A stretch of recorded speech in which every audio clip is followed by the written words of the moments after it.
Putin está perdiendo todos los puentes que construyó en el suroeste, y el último puente acaba de colapsar.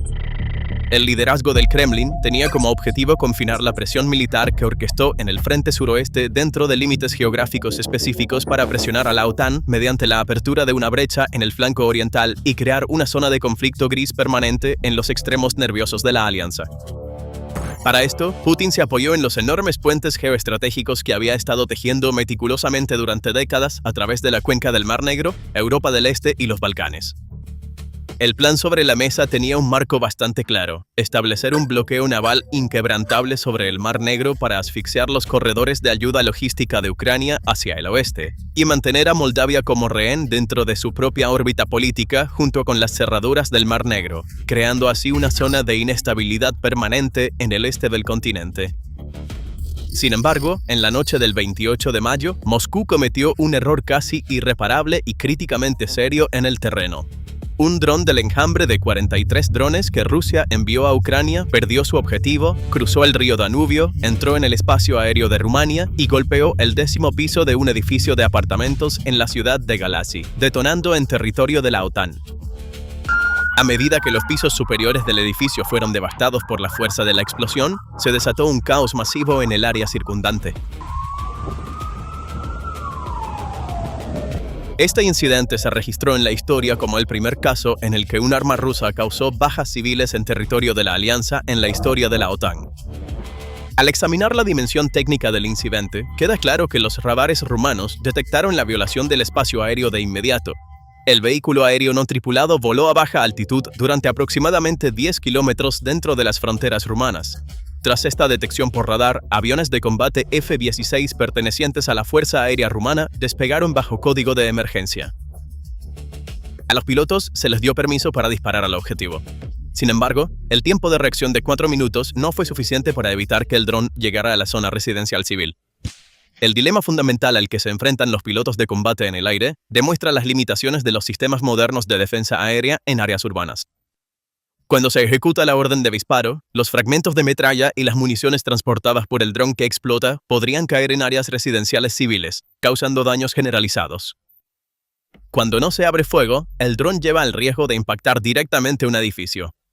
Este dilema también se manifestó en una incursión similar en noviembre de 2025. En ese momento, Eurofighters alemanes y F-16 rumanos despegaron juntos.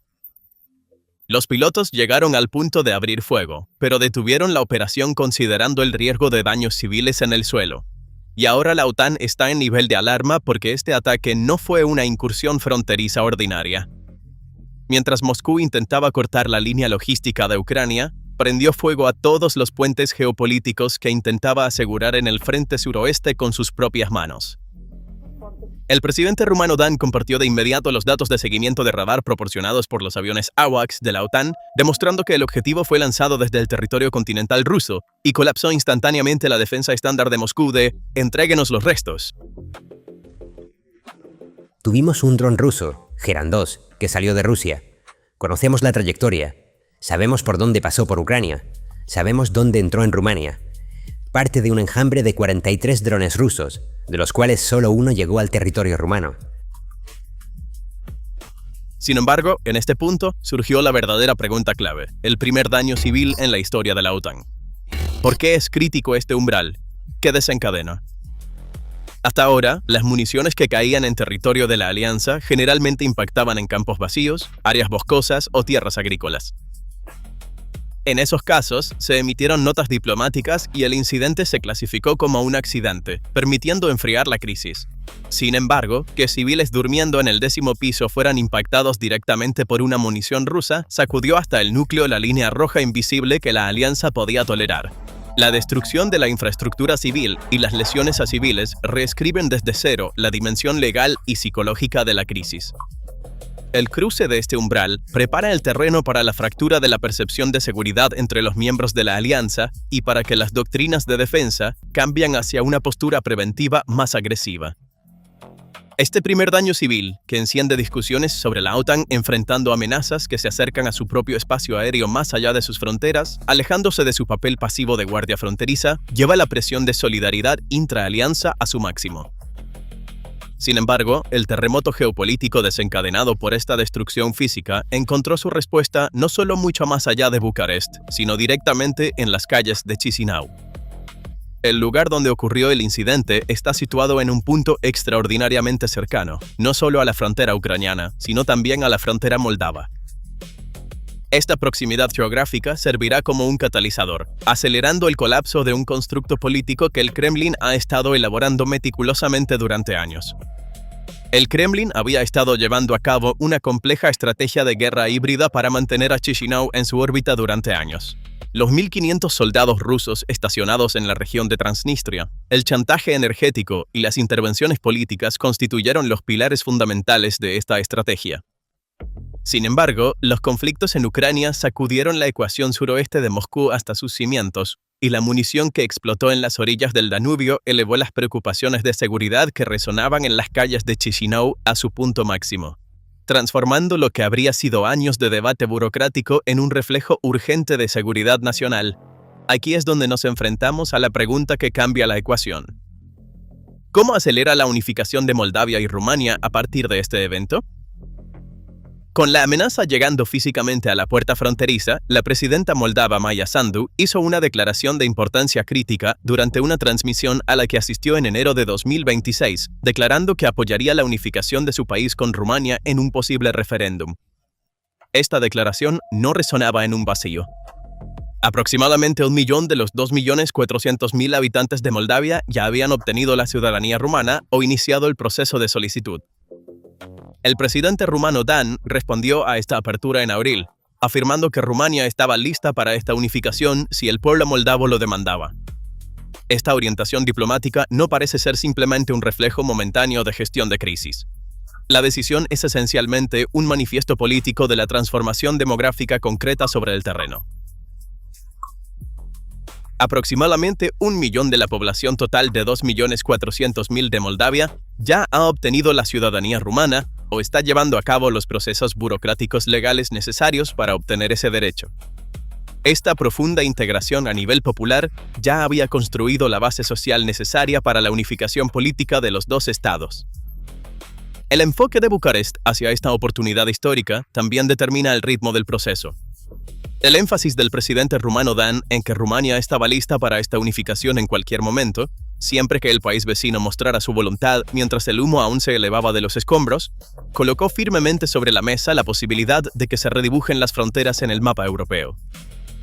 A partir de marzo de 2026, los planes de expansión operativa militar conjunta firmados entre los ministerios de defensa de los dos países muestran que el proceso ha pasado de textos diplomáticos a aplicaciones en el campo. Una posible unificación de Moldavia y Rumania es un escenario de colapso irreparable para la influencia histórica de Rusia en los Balcanes y Europa del Este. En el umbral donde los dos países se unan bajo una única estructura política, el territorio moldavo quedará automáticamente bajo el paraguas de seguridad de la OTAN y de la Unión Europea. A medida que este escenario histórico gana impulso, surge la pregunta existencial que mantiene al Kremlin despierto por la noche. ¿Qué sucede con los 1.500 soldados rusos en Transnistria en caso de unificación? La factura más devastadora de esta integración desde la perspectiva de Moscú se cobrará directamente a la guarnición rusa estacionada ilegalmente en esta región separatista. Esta unidad militar de 1.500 efectivos, cuyas rutas de suministro aéreo y terrestre han sido en gran medida cerradas debido a la guerra en Ucrania, quedará en una posición absolutamente atrapada en el corazón del territorio de la alianza en el momento en que ocurra la unificación. Cuando estén rodeadas por blindados occidentales y redes de defensa aérea, será operativamente imposible para estas unidades recibir apoyo logístico, refuerzo de municiones o rotación desde el territorio continental ruso. Cualquier intento de establecer un corredor de reabastecimiento aéreo está condenado al fracaso debido a las patrullas de F-16 en la región. Aislada del mundo exterior, cortada de provisiones y apoyo de municiones, esta guarnición perderá su función con el tiempo sin poder disparar una sola bala, marchitándose gradualmente. La apresurada publicación del Kremlin de un boletín de desinformación de emergencia afirmando que se están preparando provocaciones falsas en la región, solo horas después de que ocurriera la violación de la frontera, fue un indicador de la profunda desesperación creada en los pasillos de Moscú por esta amenaza al estrangulamiento logístico que se avecina. Putin, al intentar castigar un corredor logístico, está atrapando a sus propios soldados al bloquear completamente Moldavia hacia Bucarest en la línea suroeste. El umbral de bajas civiles cruzado en las orillas del Danubio reescribió desde cero la escala de reacción de crisis de la administración de Bucarest. La pregunta analítica que surge naturalmente es: ¿por qué reaccionó Rumania de manera diferente esta vez? ¿Qué es diferente de las veces anteriores? La dolorosa experiencia hizo entender que las condenas diplomáticas y los procesos de consulta burocrática utilizados en incursiones fronterizas pasadas no eran suficientes para detener objetivos asimétricos volando a nivel de las copas de los árboles. Bucarest primero expulsó al cónsul general de Rusia en Constanza en un plazo de 72 horas, cerrando rápidamente la misión. Los aliados europeos también apoyaron este endurecimiento diplomático. El ministro de Relaciones Exteriores de Polonia, Sikorski, declaró que la era de interpretar las intenciones de buena fe había terminado al decir: ya sea por deliberación o ineptitud, Rusia sigue siendo peligrosa y debemos defendernos. Sin embargo, la respuesta verdaderamente duradera y estructural se manifestó sobre el terreno en el ámbito de la industria de defensa. Rumanía había donado uno de sus sistemas Patriot a Ucrania en 2024, sacrificando su propio escudo de defensa aérea, mostrando un enfoque indirecto y pasivo destinado a detener la amenaza en su origen. Sin embargo, las municiones de drones que golpeaban sus propios edificios civiles transformaron este enfoque en armamento activo, preventivo e industrial. La administración de Bucarest activó el programa SAFE con un presupuesto de 200 millones de euros, lanzando la producción conjunta de vehículos aéreos no tripulados y sistemas de interceptación con empresas de defensa ucranianas. Este movimiento crea un centro de poder asimétrico doméstico en el flanco oriental de la OTAN, al combinar la tecnología bélica ucraniana que ha pasado por rigurosas pruebas en el campo de batalla con la extensa capacidad de producción de Rumania. Rumania ya no es solo un corredor logístico pasivo por el que transitan municiones. Se está transformando en una fortaleza militar activa con el potencial de responder a amenazas asimétricas con sistemas que produce por sí misma. Otro pilar de las bases económicas y estratégicas de esta fortaleza militar fortificada es la seguridad energética en las aguas del Mar Negro. En este contexto, la respuesta a la pregunta de ¿qué cambia Neptune Deep en 2027 si Rumanía es una fortaleza energética? Contiene los códigos del gran juego de ajedrez geoeconómico que se juega en el Mar Negro. Con su nueva doctrina de defensa nacional que declara las plataformas de gas natural y las líneas de transmisión de energía submarina frente a la costa del Mar Negro como un asunto de seguridad nacional de primer grado, Rumanía apunta a elevarse a la posición de uno de los proveedores críticos de gas de la Unión Europea a través del proyecto de reserva de gas natural Neptune Deep, planificado para comenzar operaciones en 2027. Esta enorme instalación, que producirá 6.300 millones de metros cúbicos de gas por año, tiene el potencial de sacudir fundamentalmente el monopolio de chantaje energético que Rusia ha ejercido sobre las capitales europeas durante décadas. Habiendo perdido una parte significativa de su armada en el Mar Negro ante los drones navales asimétricos de Ucrania y obligada a retirar sus barcos de Crimea a Novorossiysk, el Kremlin está intentando compensar la iniciativa perdida en el mar atacando a civiles desde el aire. Sin embargo, esta táctica de desgaste está convirtiendo a Rumania en un actor intocable que reducirá la esfera de influencia de Rusia en la región, tanto en la industria energética como en la de defensa, y reforzará la independencia energética de Europa. El elemento que hace que el panorama sea realmente aterrador para los países europeos son las señales vacilantes que llegan desde el otro lado del Atlántico, desde Washington. ¿Cuánto asusta a Europa la postura condicional de Trump? Las declaraciones condicionales del presidente de los Estados Unidos, Donald Trump, que vinculan la provisión de protección a los aliados de la OTAN con la condición de detener las compras de petróleo ruso, han transformado la pregunta de si Washington realmente nos protegerá en una crisis en una enorme ansiedad de seguridad en las capitales continentales. La idea de que el tradicional paraguas de seguridad de los Estados Unidos podría convertirse en objeto de negociación política está obligando a Europa a actuar de manera autónoma por sí misma en lugar de esperar a un salvador externo. El aumento de los fondos de defensa de Alemania a niveles masivos, la asignación de Polonia del 4% de su PIB a la defensa y los esfuerzos de Francia por integrar la producción industrial en una economía de guerra son un reflejo directo de este profundo temor. Mientras Rusia busca intimidar y suprimir al bloque europeo con sus hostigamientos fronterizos y la percepción de amenaza asimétrica que crea, está construyendo una fuerza de alianza cada vez más independiente, creando sus propios recursos y radicalizándose en su contra. Y en medio de todos estos terremotos geopolíticos, enfrentamientos diplomáticos y miles de millones de dólares en presupuestos de armas, esa única y enorme pregunta que resuena en las mentes de los pueblos europeos aparece en el horizonte. Si el próximo dron cae en una escuela, artículo 5. Si la munición que golpeó hoy el balcón de un apartamento en el 10º piso impactara mañana en una institución educativa que alberga a cientos de civiles o en un complejo hospitalario abarrotado, los textos de consulta del artículo 4 en manos de Bruselas enfrentarán el peligro de perder su fuerza. En un escenario donde ocurran bajas masivas de civiles, la presión de la opinión pública interna y la indignación internacional obligarán a los líderes de la alianza a ir mucho más allá de las condenas diplomáticas. Cuando se cruce ese umbral, el fuerte desencadenante vinculante del artículo 5 de la OTAN, que requiere acción militar colectiva, llegará a la mesa. El esfuerzo de Rusia por empujar los límites estratégicos ha llevado una espiral de escalada que no puede controlar hasta la puerta de los aliados. A pesar de todas estas contramedidas geopolíticas, los escombros del apartamento en Galati expusieron una enorme brecha estructural militar que se cierne sobre Europa. La pregunta en la mente de los analistas militares es muy clara. ¿Por qué no puede la OTAN detener los drones? ¿Cuál es la brecha estructural?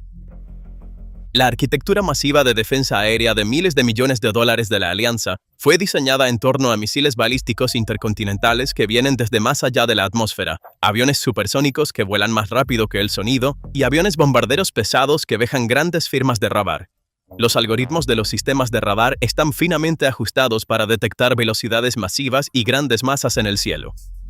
Sin embargo, un vehículo aéreo no tripulado barato de 200 kilogramos fabricado con materiales compuestos que planea a muy baja altitud a nivel de las copas de los árboles, con firmas térmicas y de radar extremadamente bajas, puede infiltrarse fácilmente bajo este enorme escudo sin aparecer como un gran objetivo en los radares.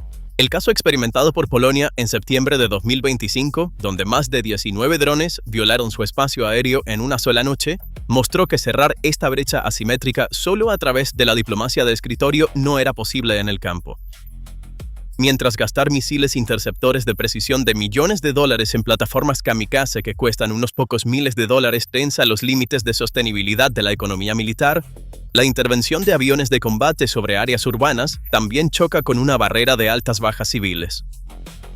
Las intenciones estratégicas de Rusia, conscientes de esta vulnerabilidad estructural, se están volviendo más claras a través de declaraciones políticas. La declaración de Medvedev de continuará. ¿Está Rusia haciendo esto deliberadamente? La fuerte evidencia disponible lo respalda.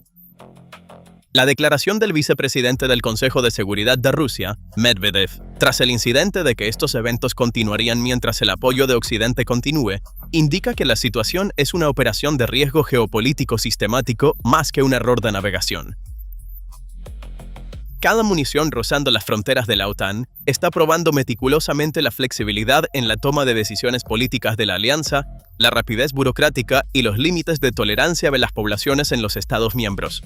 Estas violaciones de la zona gris se mantienen a un nivel que no requeriría una declaración masiva de guerra, pero crearían una ansiedad constante, con el objetivo de desgastar a la alianza desde dentro al jugar deliberada e intencionalmente con los nervios de los aliados.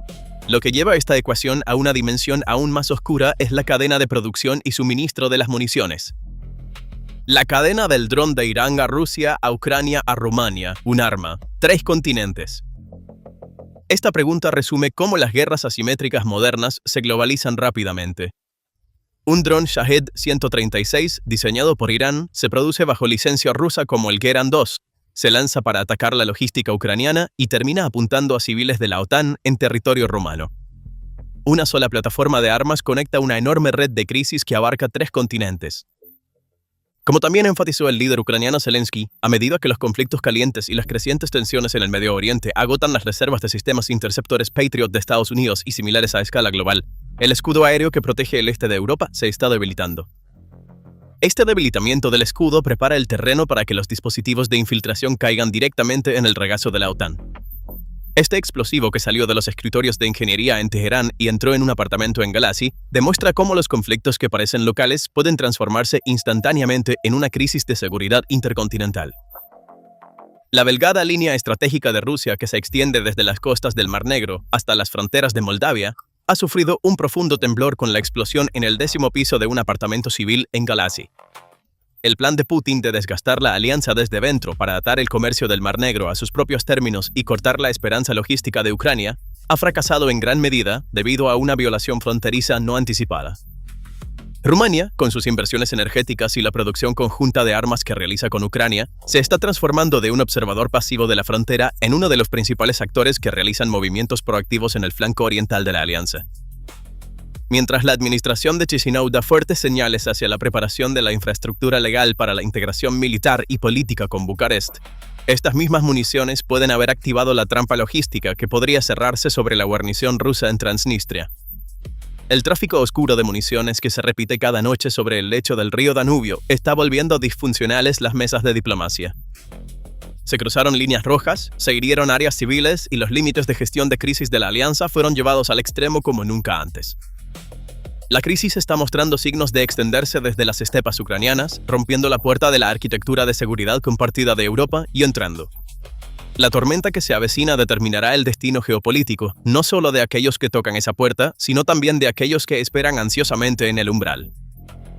Entonces, ¿qué piensas sobre este tema? Comparte tus pensamientos en los comentarios. Para mantenerte actualizado sobre el análisis de PPR Global, no olvides suscribirte al canal y activar las notificaciones. Gracias por elegirnos. Gracias por elegirnos. Gracias por elegirnos.